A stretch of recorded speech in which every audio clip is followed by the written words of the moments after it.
Today we are going to talk about changing your furnace filter. It's still part of maintaining your HVAC system so that it has the longest life possible. I recommend doing this, everybody recommends doing this every 30 to 60 days. If you have a regular 1-inch filter, which is what I have.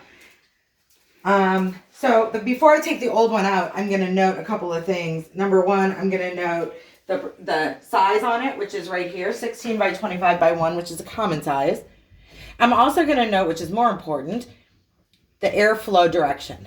So there's an arrow on the side of filters that will show you the airflow direction. You want to make sure that your new filter is put in the exact same way. So when you take out your air filter, you just pull it out and you can see, unfortunately, I don't have a new one with me to do. This isn't too bad right now. It's a little brown, but I probably need a new one. It's been about 30 days, so I usually do 30 to 45, stay under the 60. But it'll come just like this, and you take it out of the wrap. Make sure your airflow is going the same way as when you took the old one out, and slip it right back in.